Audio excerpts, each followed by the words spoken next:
Hey everyone, Jared here with a quick video about splash pages. Uh, Bear in mind that splash pages are probably going the way of the dodo in the near-ish future, but if you have to update one of these things before then, it can be a bit of a trip. So I wanted to capture a bit of the information in a video before I head off. So anyone that's tasked to do the job might have a bit more of an idea of how to do it if they need to either update one or create one from scratch. So um, this splash page here is governed by a Publican package, and the Publican package takes this structure here. So you've got a standard ENUS folder, the usual sort of front matter stuff like the article info, because splash pages are grouped into an article format. There's really only two files you need to worry about with a splash page, and that's external links and groups. So the groups file sets out the different categories you want to have on the splash page. As you'll see here, this particular group here, which has a roll of 100, roles control the sort order on the page, so they're a numerical identifier that control the sort order. So with the roll of 100, you get the result of this here, release notes in errata, as you can see. The next one down, likewise, getting started, that's roll number 200, so that sorts next, and so on and so forth until you get down to the bottom of the list. So that is the groups. So you set the groups, and then within the groups, in the external links, you set the members of the groups in a simple list. So in this case, I've only got a splash page set up for 3.3. 3.2 is left unsplashed just because it's an older release and doesn't see much point in doing it for that. But 3.3 is nice and shiny and new, so therefore it gets its own splash page. So you'll see that in this particular page here, the only thing on here that's a traditional book is the release notes, and that's pretty apparent by the fact that you've got a language selector, or sorry, a format selector on the right here. The rest of these are links to different things on Kbase, including and this is specific to John, I think, release notes and errata that's generated by the engineering team or the QE team for each update release that they put out. You'll need Red Hat authentication to access these, but essentially it's just a terse bug list of all the bugs included in a particular update.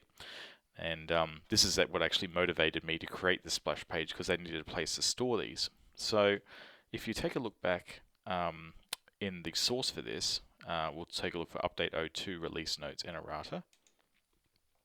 These are all the way down in 160. Now you remember that in the groups we had a release notes and errata group of 100. Well, within that group at position 160 you've got the update 2 release notes and errata.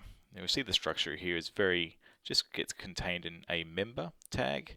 So you have the role, the title that you want to actually display. Now the title translates to this text here.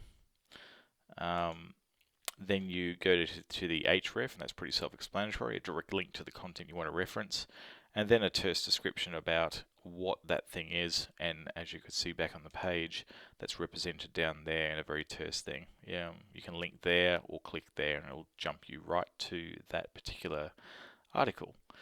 You'll notice back here that because I'm expecting probably a few more of these to land in the John lifecycle, I wanted to future-proof this a bit, and I've left a big gap in here. You see 120, and then you jump to 160. So you'll see here that this was for update 01, this one's for update 02, and soon there'll be one for update 03.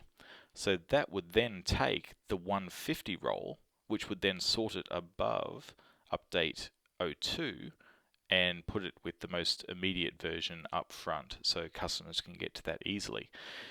Now you don't need to go for units, tens, hundreds. You can actually just go 161, 162, 163 and so on if you're running out of numbers in here. You can go a lot deeper as well. I think in the Publican sort order for roll, it can go up to the largest number possible. I forget what that number was, what Lee Newson told me, and I quickly dismissed it because it's pretty ridiculous that you'd ever go that high. One thing to remember is do not put the number 50 anywhere in these numbers. The number 50 is the default publican sort order, one that all books are given when they're uploaded and don't have a splash page. So if you use that, you're going to have a bad time. So you might notice here that there's some commented out things here. And what I've done for my sanity, I've included member roles for all of the books that I'm also referencing on this page. You'll notice here that because this is external links, these aren't actually books, they're all articles. So if you go back to the splash page, you'll see supporter configuration, lifecycle support documentation, and then between those, the release notes. So for the 3.3 release notes, you have to set the sort order parameter in your publican.cfg file to make sure those are actually displayed correctly. So if I go and open up one of the source books for that, 3.3 John, and one of these development guides here, so the REST API. In the Publican CFG file, you'll need to set sort order. Now, in this particular case, because these fall under the development and reference category, which is here, developing plugins, sorry, the API and resource reference guys, which, if you take a look at the groups, 500, you have to then put the books that you want to sort under that category as well. And in this case, I've chosen 510 for this particular book. So the books are handled separately to the articles you want to reference, but each of them interrelate as to the numbers that they use. So you've got to make sure you don't double up the numbers. It's a bit of a trick. So looping back to the external links page, this is why I've declared in here all the different numbers in a structurally incorrect, mind you, member element, but just so it's clear to see which ones are where and what ones are actually consuming numbers. I've put them into here so you can see. So this is a very basic overview of how a splash page works. The Publican user guide has, or a Mojo page somewhere has a really good overview of how to structure splash pages.